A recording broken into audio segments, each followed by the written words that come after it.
The movie opens on a secluded island where many wealthy people are dining at a strange but exclusive restaurant. When the richest people in the world are bored with their money, this restaurant is where they go to bring joy back to their lives. The chef tells everyone how he killed his father with scissors to his throat and brings out a dish representing the incident. The chef tells everyone how he stabbed his alcoholic father in the thigh with scissors and brings out a dish representing the incident. Little do the guests know, this dining experience is going to be a different one than they expected. Following this, the movie shifts to a few hours ago. A rich young man named Tyler is surprising his girlfriend Margot with a dinner date. The young couple is going to an exclusive restaurant called Hawthorne, owned and operated by celebrity chef Julian Slowik, and situated in the middle of a private island. The couple takes a boat to the island where they are joined by other rich elites, including a food critic and her editor, a movie star and his personal assistant, and 3 wealthy business partners. In other words, a bunch of snooty twats. Another rich couple, Richard and Anne, also join the group, and it seems that Margot and Richard know each other from somewhere. Soon, the guests reach their destination and are welcomed into the island by the head waitress Elsa. She then takes the guests towards the restaurant while giving them a tour of the island. The guests also visit the living quarters of the restaurant staff. Elsa claims that the staff is like family to one another, and they start their day at 6 and end at 2 in the morning. Finally, the guests walk into the restaurant and take their seats. In the open kitchen, a number of chefs can be seen meticulously putting the dinner together, paying extreme attention to detail. Before excusing herself, Elsa instructs the guests not to photograph the dishes, as Chef Slowik says that the beauty of his creation lies in their ephemeral nature. Next, Chef Slowik arrives in the kitchen, and Elsa tells him about Tyler's undesignated guest, Margot. Here we get to know that Tyler had reserved 2 seats at the restaurant about a year ago, but at that time, he was in a relationship with someone else. This means that Margot is technically not registered to be here. Slowik is clearly not happy about it, but he decides to let it pass. Meanwhile, the dinner is going to be a 6-course meal, and the first course is brought out. As the guests start eating, Tyler covertly takes a snap of the delicacy. Everyone is in awe of the dish. However, Margot is not impressed. The staff then serve the second dish, and Chef Slowik finally addresses his guests. He urges everyone to not eat, but to taste, savor, relish, and feel. He then explains the dish to the guests and what it stands for. Margot isn't able to comprehend the chef's monologue, but it somehow manages to bring Tyler to tears. He continues to take pictures despite being afraid of getting in the chef's bad books. Tyler mentions that he is in love with the place, but Margot denigrates the food, saying that it is bang average. Afterward, the chef serves the guests extremely small portions of 5 different sauces. However, he doesn't give them bread because he believes that it is the food of peasants. The businessmen find the entire thing extremely ridiculous and demand bread. When Elsa firmly turns them down, the group threatens to bring the restaurant down because they are friends with the man who funded it. However, Elsa still refuses to give them bread and tells them that they will eat the food they are being served. On the other hand, Margot also hates the concept and refuses to eat. This attracts the chef's attention and he inquires if everything is fine. Margot bluntly tells him that there's not much to eat. After the awkward encounter, the chef walks over to an older woman eating by herself. She is revealed to be his mother. Meanwhile, Margot keeps looking at the wealthy guy, Richard. This makes his wife Anna suspicious, but he swiftly dismisses her concerns. After a while, the chef introduces the next course, which is called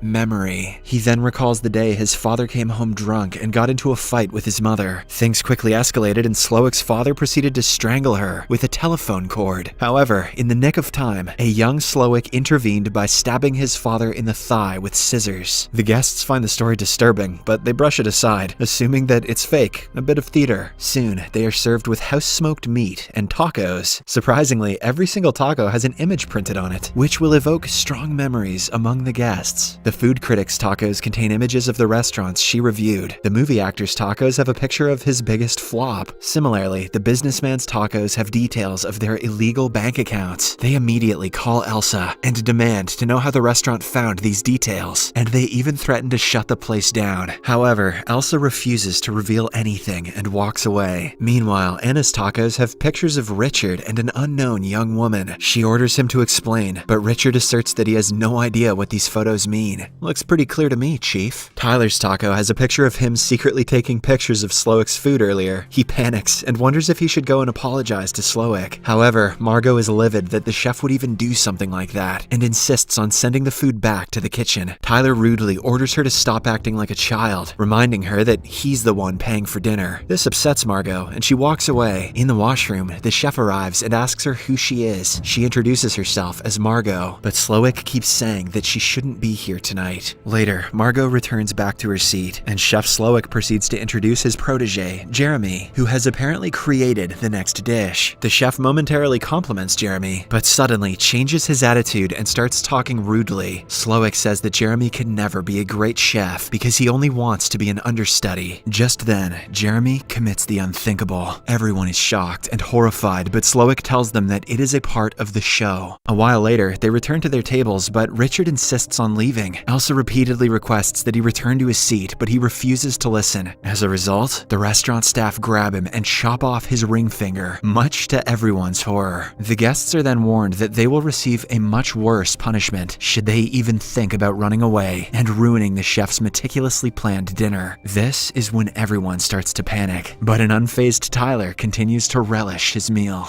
Kids, this is how you identify a psychopath. Shortly after, Margot is called to the kitchen by Slowick, and he again asks her who she is. He tells her to come clean because he has planned this dinner painstakingly, and her unplanned presence is spoiling everything. He also tells her that all of them are going to die tonight. Slowick gives Margot 15 minutes to choose between the option of either dying with those who give or dying with those who take. Shocked and scared, she returns to her table in tears. Before the next course, Slowick allows his captive guests to ask him questions, and a man inquires as to why he is doing all of this. Slowick explains that he has grown tired of running his restaurant for a number of reasons. He has lost his passion for the craft, and every guest here tonight is responsible for this one way or another. The food critic was invited for the dinner because she has shut down many businesses with her bad reviews, while her editor is guilty of enabling her behavior. Meanwhile, Richard and Anne are regular customers of the restaurant, but they never even appreciate the food. Slowick bets that the couple can't name one dish he has served them, and he's not wrong. He then tells everyone about the angel investor who funded this restaurant. It's revealed that outside, Slowick has suspended the man above water. He says that the man has an unhealthy obsession with profits, and that he has harshly denigrated the restaurant's menu countless times. And as everyone watches in horror, Slowick lowers the man into the water and drowns him. After 15 minutes, he calls Margot to his office and asks her to make a decision. The latter claims that she doesn't belong here, so he should let her go. However, Slowick groups her with the staff, saying that he can easily tell that she is not from a wealthy background. He then asks her about her relationship with Richard, because she has been eyeing him all night. Finally, Margot comes clean and reveals that she is actually an escort, and her real name is Erin. Richard is her former client, who has paid her handsomely in the past. Hearing this, Slowick empathizes with her, and mentions that he has had his fair share of bad customers. He says that he used to love cooking, but now, he doesn't have that vigor in him anymore. Before bringing out the next dish, Chef Slowick asks Tyler to reveal why he is there. Surprisingly, the latter says that he has been wanting to eat at this restaurant for months, and when he finally got the opportunity, he lunged at it, even when he was told in advance that everyone was going to die. Tyler also reveals that he hired Erin to accompany him because he had booked a table for two, but his girlfriend dumped him, and without company, the reservation would have been cancelled. This infuriates Erin, and she attacks him, but the staff quickly intervenes and calms her down. A while later, Slowick calls Erin to his office and asks her to help him prepare the final course, the dessert. For the first task, he asks her to fetch a barrel from the smokehouse, to which she reluctantly obliges. Meanwhile, the movie star stands up and demands to know why he is being punished. Slowick reveals that he watched the actor's film, Calling Dr. Sunshine, and he hated it. He says that he watched it years ago on a busy Sunday, on one of his only days off from his incredibly busy job, but the movie completely ruined his mood. Slowick reveals that the memory of his face in that movie has haunted him ever since. Elsewhere, instead of going to the smokehouse, Erin breaks into Slowick's cottage, where she comes across a locked room. She tries to gain entry, but soon Elsa shows up and confronts her with a knife. A struggle follows, and Erin ends up killing Elsa by accident. She is horrified by the incident, but she quickly collects herself and enters Slowick's room using Elsa's keys. Inside, she comes across numerous photographs and newspaper articles written about Slowick and the numerous accolades he has received over the years. In all the pictures, he appears sad and angry, except in the one from his teenage days when he used to work at a fast food chain.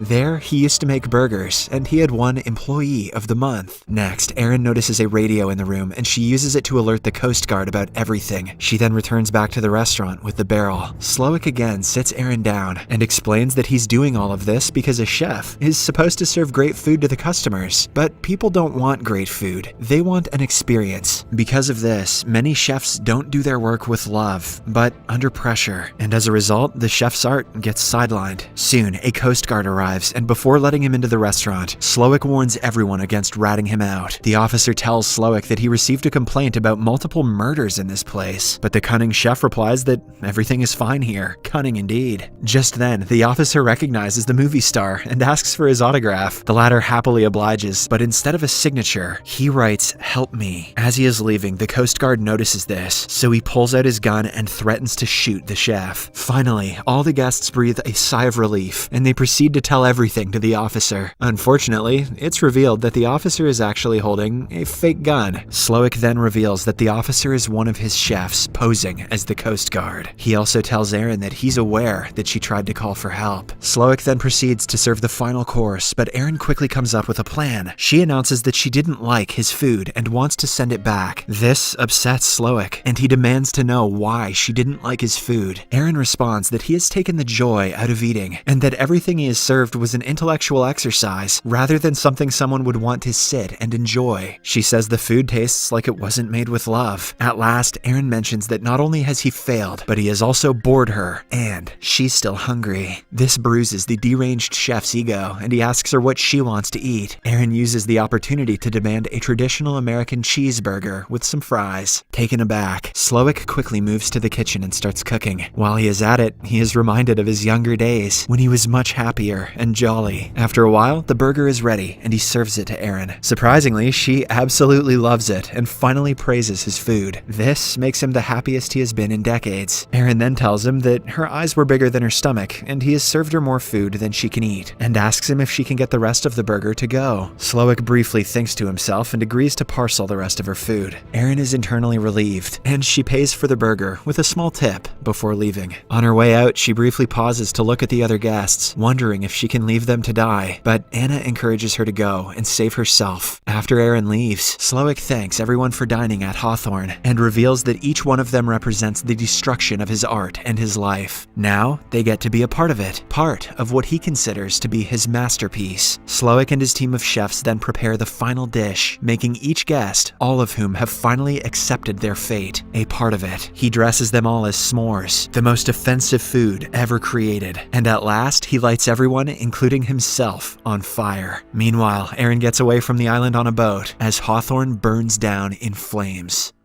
I went out tonight to eat pizza and watch this movie, and the pizza made it kinda hard for me to read this script. The irony is insane.